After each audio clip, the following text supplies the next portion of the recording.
നമസ്കാരം R P. നമസ്കാരം. പശ്ചിമ ബംഗാളിലെ തെരഞ്ഞെടുപ്പ് വളരെയധികം രാജ്യം ഉറ്റുനോക്കുന്ന ഒരു തെരഞ്ഞെടുപ്പാണ്. പ്രത്യേകിച്ചും SIR കഴിഞ്ഞ സമയത്ത് ബംഗ്ലാദേശികൾ കൂട്ടത്തോടെ ഒളിച്ചോടിയ ഒരു സാഹചര്യത്തിൽ മമതയുടെ ഗുണ്ടായിസമൊന്നും ഇപ്പോൾ നടപ്പിലാക്കുവാൻ പറ്റുന്നില്ല. അതിൻ്റെ പരാതികൾ ഉയർന്നുകൊണ്ടിരിക്കുന്നു. കേരളത്തിൽ തന്നെ ചില ആൾക്കാർ വിളിച്ചു പറയുന്നുണ്ടായിരുന്നു, അവിടെ മമതയ്ക്ക് ഭീഷണിപ്പെടുത്തുവാനുള്ളൊരു സ്വാതന്ത്ര്യം ഇല്ല എന്നൊക്കെ വാർത്താ ചാനലുകളിൽ വന്നിരുന്നു. ചർച്ചയ്ക്ക് ഭീഷണിപ്പെടുത്തുവാനുള്ള ജനാധിപത്യ സ്വാതന്ത്ര്യം നിങ്ങൾ നശിപ്പിച്ചു എന്നൊക്കെയാണ് പറയുന്നത്. എന്തായാലും അവിടെ ഇത്തവണ തെരഞ്ഞെടുപ്പ് ഏകദേശം വളരെ ട്രാൻസ്പെറൻ്റ് ആയിട്ട് നടത്തുവാനായിട്ട് കഴിഞ്ഞിട്ടുണ്ട്. എന്താണ് ആ പി പറയുന്നത്? ഇല്ല, തെരഞ്ഞെടുപ്പ് ട്രാൻസ്പെറൻ്റ് ആയിട്ട് നടത്തുക എന്നുള്ളത് തന്നെ ഒരു വലിയ വിജയമായിട്ടാണ് ഞാൻ കാണുന്നത്. കാരണം ഇതുവരെ അവിടെ നടന്നിരുന്നത് എന്താണ് എന്നുകൂടി ലോകത്തിനെ മനസ്സിലാക്കി കൊടുത്തിട്ടുണ്ട് ഈ തെരഞ്ഞെടുപ്പിലൂടെ. കഴിഞ്ഞ എല്ലാ തെരഞ്ഞെടുപ്പുകളിലും വലിയ തോതിൽ ആൾക്കാർ മരിച്ചിട്ടുണ്ട് അവിടെ, ഇല്ലേ? 10-100 വരെ ആൾക്കാർ മരിച്ച തെരഞ്ഞെടുപ്പുകൾ ഉണ്ടായിട്ടുണ്ട്. പക്ഷേ ഇപ്രാവശ്യം അങ്ങനത്തെ മരണങ്ങളൊന്നും ഉണ്ടായിട്ടില്ല. വ്യാപകമായ അക്രമം ഉണ്ടാക്കാൻ TMCയുടെ ഗുണ്ടകൾ ശ്രമിച്ചിട്ടുണ്ട്. അതെല്ലാം അടിച്ചമർത്താൻ കേന്ദ്രസേനയ്ക്ക് സാധിച്ചിട്ടുണ്ട്.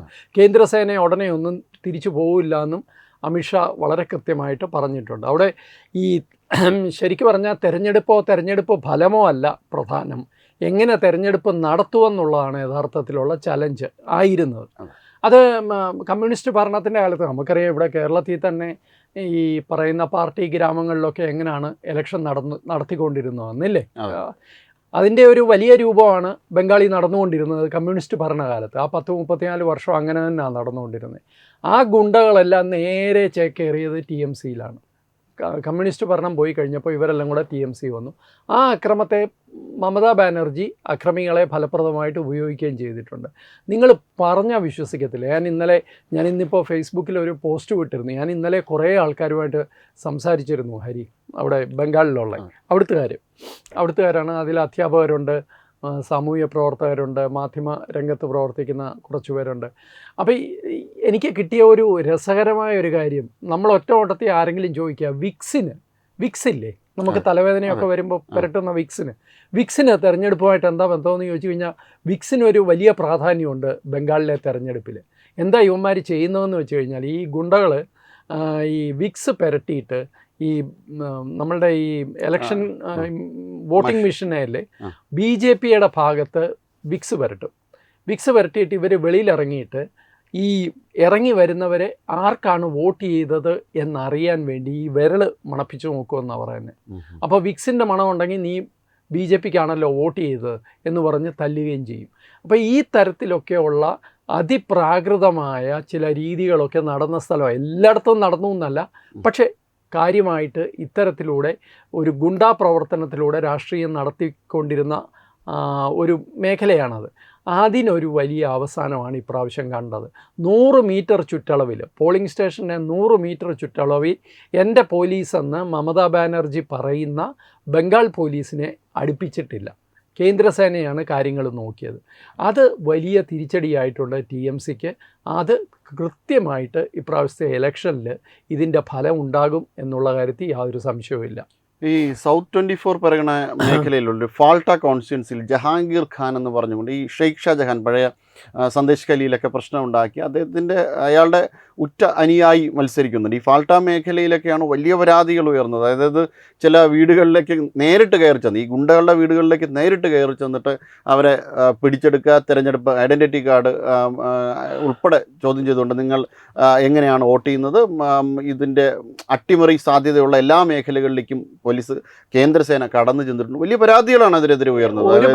ഞങ്ങളെ ഒരു പരാതിക്ക് വിട്ടുകൊടുക്കേണ്ട കാര്യമില്ല. കാരണം ഇലക്ഷൻ എന്ന് പറയുന്നത് നമ്മുടെ ജനാധിപത്യത്തിൻ്റെ ഏറ്റവും പ്രധാനപ്പെട്ട ഒരു എക്സർസൈസ്. അത് അട്ടിമറിക്കാൻ ആര് ശ്രമിച്ചാലും അതിനെതിരെ ശക്തമായ നടപടിയെടുക്കാൻ രാജ്യത്തിന് ബാധ്യതയുണ്ട്. അതുതന്നെയാണ് കേന്ദ്രസേന ചെയ്തത്. ഇപ്പോൾ ഇതിനകത്ത് ഞാൻ വിക്സിൻ്റെ കാര്യം പറഞ്ഞ വെറുതെ അല്ല. ഈ ബംഗാളിൽ ഞാൻ മനസ്സിലാക്കുന്നത് വരാനിരിക്കുന്നത് ഒരു വലിയ സുനാമിയാണ്. അത് നമ്മൾ വിചാരിക്കുന്നതിനപ്പുറം പോവും. കഴിഞ്ഞ പ്രാവശ്യം സത്യമാണ്, പല ആൾക്കാരും ഒപ്പീനിയൻ പോൾ പറഞ്ഞു. അതിനൊക്കെ വിപരീതമായിട്ട് വലിയ തോതിൽ മമതാ ബാനർജി തന്നെ തിരിച്ചു വരികയും BJP അവിടെ വെറും 77 സീറ്റിൽ ഒതുങ്ങുകയും ചെയ്തു. പക്ഷേ ഇപ്രാവശ്യം വരാൻ പോകുന്നത് അതല്ല. കാരണം കാതലായ ഒരു മാറ്റം ഗ്രൗണ്ട് ലെവലിൽ ഉണ്ടായിട്ടുണ്ട്. സമാധാനമായിട്ട് ജനങ്ങൾക്ക് പോയി വോട്ട് ചെയ്യാനുള്ള സാഹചര്യം ഉണ്ടാക്കിയിട്ടുണ്ട്. ഈ സുനാമി വരുന്നു എന്ന് ഞാൻ പറയുന്നതിൻ്റെ പ്രധാന കാരണം ഈ ഒപ്പീനിയൻ പോളുകളോ അല്ലെങ്കിൽ രാഷ്ട്രീയ നിരീക്ഷകരുടെയും പണ്ഡിതന്മാരുടെയും ഇതൊന്നുമല്ല. രണ്ട് ഘടകമാണ്. ഒന്ന്, ഹയർ വോട്ടർ ടേൺ ഔട്ട്. വലിയ തോതിൽ ജനങ്ങൾ പുറത്തു വന്ന് വോട്ട് ചെയ്തിട്ടുണ്ട്. പ്രത്യേകിച്ച് സ്ത്രീകൾ വോട്ട് ചെയ്തിട്ടുണ്ട്. 90% ആൾക്കാർ വോട്ട് ചെയ്തു. അത് SIR വന്നതുകൊണ്ട്, വോട്ടർ പട്ടിക ശുദ്ധീകരിക്കപ്പെട്ടതുകൊണ്ട് മാക്സിമം ആൾക്കാർ വോട്ട് ചെയ്തു എന്ന് വേണമെങ്കിൽ പറയാം. അതും ഒരു കാരണമാണ്. പക്ഷേ മാക്സിമം ആൾക്കാർ പുറത്തു വന്ന് വോട്ട് ചെയ്തിട്ടുണ്ട്. നിശബ്ദമായിട്ട് ഒരു വലിയ വിപ്ലവം അക്കാര്യത്തിൽ നടന്നിട്ടുണ്ട്. രണ്ടാമത്തേത്, വോട്ട് ചെയ്തവരുടെ നിശബ്ദതയാണ്. പല രാഷ്ട്രീയ നേതാക്കന്മാരും അതുപോലെ ഈ മാധ്യമപ്രവർത്തകരും അതുപോലെ ഈ ഒപ്പീനിയൻ പോൾ എടുക്കുന്നവരും ഒക്കെ ജനങ്ങളോട് ചോദിക്കുന്നുണ്ട്, നിങ്ങൾ ആർക്കാണ് വോട്ട് ചെയ്തതെന്ന്. 10-ൽ 8 പേരും ഉത്തരം പറയാൻ തയ്യാറല്ല. പേടിച്ചിട്ടാണ്. എന്ന് വെച്ച് കഴിഞ്ഞാൽ നാളെ ഞാനിത് എന്തായാലും രഹസ്യമായിട്ട് എനിക്ക് വന്ന് വോട്ട് ചെയ്യാൻ സാധിച്ചു, ഞാൻ പുറത്തിറങ്ങി ഇനി അത് എന്തെങ്കിലും പറഞ്ഞു കഴിഞ്ഞാൽ നാളെ എൻ്റെ വീടിന് നേരെ, എനിക്ക് നേരെ അക്രമം ഉണ്ടാകുമെന്നുള്ള ഭയമാണ്. അപ്പോൾ ഇവരെന്തിനാണ് ഭയക്കുന്നത്? ശരിക്കും മമതാ ബാനർജിക്കാണ് വോട്ട് ചെയ്തതെങ്കിൽ ഇവർ ഭയക്കേണ്ട ആവശ്യമില്ല.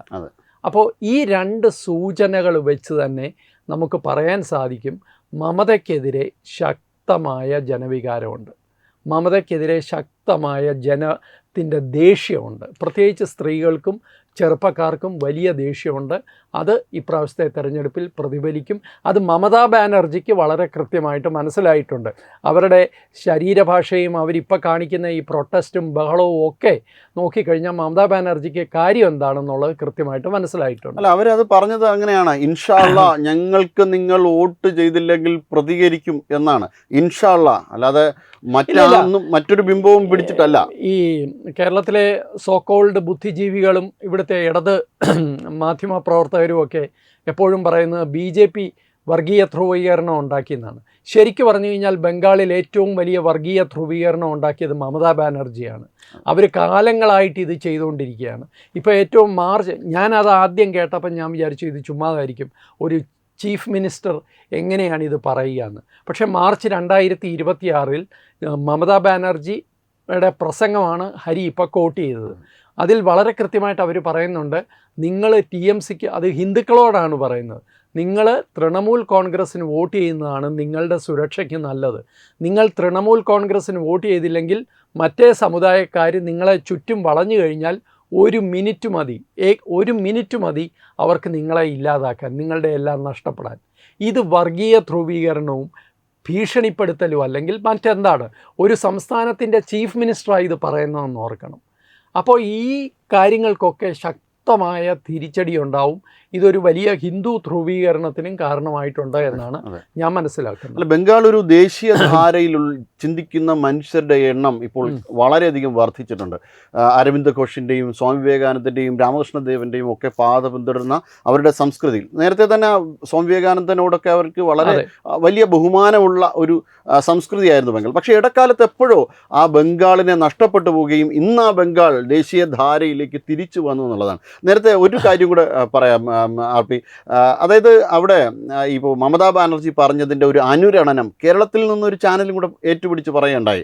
കേരളത്തിലെ ജമാഅത്തെ ഇസ്ലാമിയുടെ മീഡിയ ഓൺ ചാനലിൽ അടുപ്പ് കൂട്ടി ചർച്ചയിൽ ഒരു ദിവസത്തെ വിഷയം ഇതായിരുന്നു. അതായത് മമതയ്ക്ക് അവർ വോട്ട് ചെയ്തില്ലെന്നുണ്ടെങ്കിൽ തീർച്ചയായിട്ടും വലിയ പ്രതികരണം ഉണ്ടാകും എന്ന് ഈ ഫാസിസം എന്ന് 3 നേരം പറയുന്ന ഈ ചാനലുകാരും മറ്റെല്ലാവരും വോട്ട് ചെയ്യണമെന്ന് ജനങ്ങളല്ലേ തീരുമാനിക്കുന്നത്. അതിന് പ്രതികരണം ഉണ്ടാവും.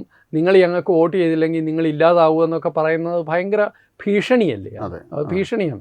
അത് നാച്ചുറലി ഇവിടെ മീഡിയ വണ്ണിന് അത് കൃത്യമായിട്ട് അത് അവർക്ക് ഫാസിസമായിട്ട് തോന്നത്തില്ല. അത് നമ്മുടെ വിഷയമല്ല. പക്ഷേ ഞാൻ വേറൊരു 2 കാര്യം കൂടി ഇതിനകത്ത് എടുത്തു പറയേണ്ടതുണ്ട്. ഒന്ന്, ഈ തെരഞ്ഞെടുപ്പ് എങ്ങനെയാണ് ദേശസുരക്ഷയെ സംബന്ധിച്ച് ഏറ്റവും പ്രാധാന്യമുള്ളതാവുന്നത്. ഒന്നാമത്തെ അതാണ്. രണ്ടാമത്തെ സ്ത്രീകളുടെ പാർട്ടിസിപ്പേഷനാണ്. സ്ത്രീകൾ ഇപ്രാവശ്യം വലിയ തോതിൽ വോട്ട് ചെയ്തിട്ടുണ്ട്. ആ സ്ത്രീകൾ വോട്ട് ചെയ്തിരിക്കുന്നത് ഒരു വനിതാ മുഖ്യമന്ത്രിക്കല്ല എന്നുള്ളതാണ് ഇതിലെ ഏറ്റവും പ്രധാനപ്പെട്ട കാര്യം. കാരണം സ്ത്രീകൾക്കിടയിലും ശക്തമായ വിയോജിപ്പ് മമതയ്ക്കുണ്ട്. മമതയ്ക്ക് അനുകൂലിക്കുന്നവർ തീർച്ചയായിട്ടും ഉണ്ട്, ഒരു വിഭാഗം ഇല്ലയെന്നല്ല. പക്ഷേ പൊതുവെ സ്ത്രീകൾക്ക് ഇടയിൽ വലിയ തോതിൽ വലിയ വിമർശനം മമതയുടെ ഈ രീതികൾക്കുണ്ട്. ശരിക്കും ബംഗാളിനെ ജിഹാദിവൽക്കരിക്കുന്ന ഒരു പരിപാടിയാണ് മമതാ ബാനർജി ചെയ്തുകൊണ്ടിരുന്നത്. ഇനി BJPക്ക് ഇവിടെ ഒരു വലിയ സ്വീപ്പ്, നമ്മൾ ഈ പറയുന്നത് പോലെ ഒരു വലിയ സുനാമി ഉണ്ടാവണമെന്നുണ്ടെങ്കിൽ BJPക്ക് നോർത്ത് ബംഗാൾ പിടിക്കണം. കൂച്ച് ബിഹാർ, ന്യൂ ജൽപായ്ഗുരി, അതുപോലെ അലിപൂർ ദ്വാർ, ഇതുപോലെയുള്ള ജില്ലകളൊക്കെ ബംഗാളിൽ, നോർത്ത് ബംഗാൾ ബീഹാറാണ് ഒരു 94% എന്തോ ആണ് കൂച്ച് ബിഹാറിലെ വോട്ടിംഗ് പെർസെന്റ്. അവിടെ നല്ല വൃത്തിയായിട്ട് BJP പണിയെടുത്തിട്ടുണ്ട്.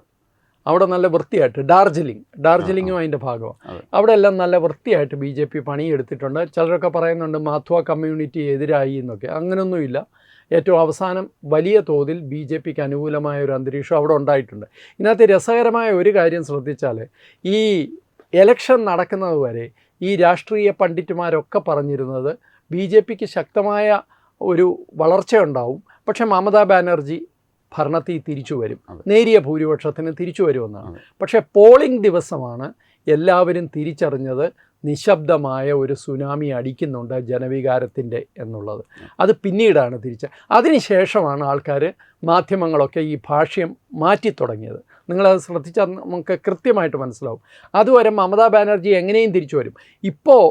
ഇപ്പോൾ എന്തോ ഒരു 1-2 പീപ്പിൾസ് പൾസ് അതുപോലെയുള്ള 1-2 ഈ അഭിപ്രായ സർവേക്കാർ മാത്രമാണ് മമതാ ബാനർജി തിരിച്ചു വരുമെന്ന് പറയുന്നത്. ബാക്കി ആരും മമത തിരിച്ചു വരുമെന്ന് പോലും പറയുന്നില്ല.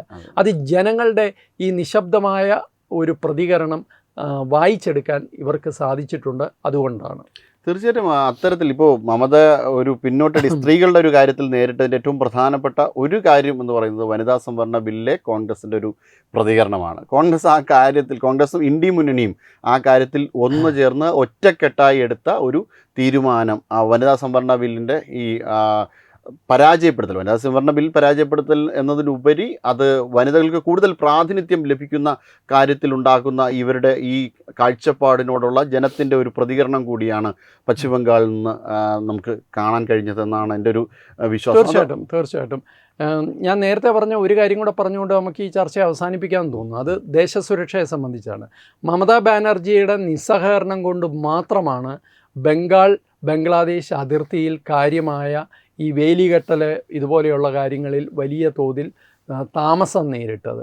അതുകൊണ്ട് തുറന്നു കിടക്കുന്ന, നമ്മൾ നേരത്തെയും പല പരിപാടികളിലും പറഞ്ഞിട്ടുണ്ട്, പലയിടത്തും ഈ ചതുപ്പ് നിലങ്ങളൊക്കെയാണ് ഈസി ആയിട്ട് ആൾക്കാർക്ക് ഇപ്പുറത്തേക്ക് വരാൻ സാധിക്കും. ഇപ്പോൾ ബംഗ്ലാദേശിൽ ഇതൊരു വലിയ വിഷയമായിട്ടുണ്ട്. ബംഗ്ലാദേശിലെ പാർലമെൻറ്റിൽ കഴിഞ്ഞ ദിവസം ഇത് ചർച്ചയായിട്ടുണ്ട്. അതായത് ബംഗാളിൽ BJP വന്നു കഴിഞ്ഞാൽ അത് ബംഗ്ലാദേശിന് തിരിച്ചടിയാവും, അങ്ങോട്ട് അഭയാർത്ഥികൾ തിരിച്ചെത്തും എന്നുള്ളതാണ് അവർ പറയുന്നത്. അപ്പോൾ അവർക്ക് വളരെ വ്യക്തമായിട്ട് അറിയാം ബംഗാളികൾ ധാരാളമായിട്ട്, ബംഗ്ലാദേശികൾ ഇവിടെ ഇന്ത്യയിലുണ്ടെന്ന്. എന്തിനാ നമ്മുടെ കേരളത്തിൽ പോലും ഉണ്ടെന്ന് ഇപ്പോൾ നമ്മൾ കഴിഞ്ഞ ദിവസവും കഴക്കൂട്ടത്തുനിന്ന് 2 പേരെയാണ് പിടിച്ചത്, 2 വനിതകളെയാണ് പിടിച്ചത്. അപ്പോൾ ഇഷ്ടം പോലെ ആൾക്കാർ ഇവിടെ കുടിയേറിയിട്ടുണ്ട്. അപ്പോൾ ഇവരെല്ലാം തിരിച്ചു പോകേണ്ടി വരുന്ന ഒരു സിനേറിയോ ഉണ്ടാകുമെന്നുള്ള ഭയം ഇപ്പോൾ ബംഗ്ലാദേശിനുമുണ്ട്. അപ്പോൾ അവർ ഭയക്കുന്നുണ്ടെങ്കിൽ അത് തീർച്ചയായിട്ടും നമുക്ക് ഗുണകരമായ കാര്യമാണ്. നമ്മളെ സംബന്ധിച്ചിടത്തോളം സുവേന്ദു അധികാരി ബംഗാളിലും ഹിമന്ത ബിശ്വ ശർമ്മ അസമിലും മുഖ്യമന്ത്രിമാരായിട്ടിരിക്കുന്നത് കിഴക്കൻ ഇന്ത്യയുടെ സുരക്ഷയെ സംബന്ധിച്ചിടത്തോളം, കിഴക്കൻ ഇന്ത്യയുടെ സുരക്ഷയെ സംബന്ധിച്ചിടത്തോളം വലിയ ഒരു പ്രാധാന്യമുള്ള കാര്യമാകുമെന്നുള്ള കാര്യത്തിൽ യാതൊരു സംശയവുമില്ല. ഒറ്റ കാര്യം കൂടെ പറഞ്ഞോട്ടെ RP, ഇത് 30 വർഷം, അതായത് ഗംഗാ റിവർ ട്രീറ്റി കഴിഞ്ഞിട്ട് 30 വർഷം തികയുന്ന സമയമാണ്. ഇപ്പോൾ അത് ഒരു പുനഃപരിശോധനയ്ക്ക് കൂടി വിധേയമാക്കുകയാണ്. അപ്പോൾ നരേന്ദ്രമോദി ഹുബ്ലി നദിയിലൊക്കെ ചെന്ന ഫോട്ടോയൊക്കെ എടുക്കുന്നത്, പക്ഷേ അതിൻ്റെ പിന്നിൽ ഏറ്റവും പ്രധാനമായിട്ടും ഈ ഗംഗാ റിവർ ട്രീറ്റിയാണ്. പാകിസ്ഥാനിലെ ഇൻഡസ് വാട്ടർ ട്രീറ്റി നമ്മൾ പുനഃപരിശോധിക്കുന്നത് പോലെ തന്നെ ഗംഗാ റിവർ ട്രീറ്റിയും ബംഗ്ലാദേശ് ഇനി കളിച്ചു കഴിഞ്ഞ് കഴിഞ്ഞാൽ പണി പാളുന്ന ഒരു രംഗമായിരിക്കും. ബംഗ്ലാദേശിന് വളരെ കൃത്യമായിട്ട് മനസ്സിലായിട്ടുണ്ടെന്നാണ് ഞാൻ മനസ്സിലാക്കുന്നത്. പുതിയ സർക്കാരിനെ അവരാദ്യം ഒരു ഇന്ത്യ വിരുദ്ധ നിലപാടെടുത്തെങ്കിലും ഇപ്പോൾ പതുക്കെ മയപ്പെട്ടു വരുന്നത് അവർക്ക് കൃത്യമായിട്ട് ഈ സൂചനകൾ ലഭിച്ചിട്ടുള്ളത് കൊണ്ടാണ്. എന്തായാലും 2 ദിവസത്തെ കാര്യമേ ഉള്ളൂ, ഏതാനും മണിക്കൂറുകളുടെ കാര്യമേ ഉള്ളൂ. എങ്ങനെയാണ് ബംഗാളിലെ രാഷ്ട്രീയം മാറുന്നത്? ബംഗാളിൽ എപ്പോഴും വലിയ രാഷ്ട്രീയ മാറ്റങ്ങളാണ് ഉണ്ടായിട്ടുള്ളത്, ഇല്ലേ? 34 വർഷങ്ങൾക്ക് ശേഷം പെട്ടെന്ന് ഇവരെ എറിഞ്ഞ്, കമ്മ്യൂണിസ്റ്റുകളെ തൂത്തെറിഞ്ഞ് കൊണ്ടുവന്നതാണ് മമതാ ബാനർജിയെ. ഇനിയിപ്പോൾ അതുപോലൊരു രാഷ്ട്രീയ സുനാമി വീണ്ടും സംഭവിച്ചു കഴിഞ്ഞാൽ എന്തൊക്കെയായിരിക്കും മാറ്റങ്ങളെന്ന് നമുക്ക് കണ്ടറിയാം. എന്തായാലും ഒരു കാര്യം ഉറപ്പാണ്, പതിറ്റാണ്ടുകൾക്കിടയിൽ അവിശ്വസനീയമായ രീതിയിൽ പ്രവചനങ്ങൾക്കതീതമായ ഒരു തെരഞ്ഞെടുപ്പാണ് ഇപ്രാവശ്യം 2026 ബംഗാളിൽ നടക്കുന്നത്. നമസ്കാരം. നമസ്കാരം. വിട്ടുവീഴ്ചയില്ലാത്ത നിലപാടുകളുമായി ദേശീയതയുടെയും സമാജത്തിൻ്റെയും ശാക്തീകരണത്തിനു വേണ്ടി തത്വമയിയുടെ ജൈത്രയാത്ര തുടരുകയാണ്. യൂട്യൂബിൽ മാത്രം തത്വമയിക്ക് 10 ലക്ഷം സബ്സ്ക്രൈബേഴ്സിലേക്ക് എത്താൻ ഏതാനും ചുവടുകൾ മാത്രമാണ് ബാക്കി. മറ്റ് സോഷ്യൽ മീഡിയ പ്ലാറ്റ്ഫോമുകളിലും തത്വമയിയുടെ നിറസാന്നിധ്യം തുടരുകയാണ്. ഈ അവസരത്തിൽ ഞങ്ങൾക്ക് നിങ്ങളോടുള്ള അഭ്യർത്ഥന ഞങ്ങളോടൊപ്പം നിൽക്കുക എന്നുള്ളതാണ്. നിങ്ങൾ ഉപയോഗിക്കുന്ന ഏത് സോഷ്യൽ മീഡിയ പ്ലാറ്റ്ഫോം ആണെങ്കിലും ഞങ്ങളുടെ വരിക്കാരാകുക, ഞങ്ങളെ സബ്സ്ക്രൈബ് ചെയ്യുക, നിങ്ങളുടെ സുഹൃത്തുക്കളിലേക്ക് തത്വമയിയുടെ ഈ സന്ദേശം പ്രചരിപ്പിക്കുക. ഞങ്ങളോടൊപ്പം നിൽക്കൂ, രാഷ്ട്രത്തോടൊപ്പം നിൽക്കൂ, ദേശീയതയ്ക്കൊപ്പം സഞ്ചരിക്കൂ.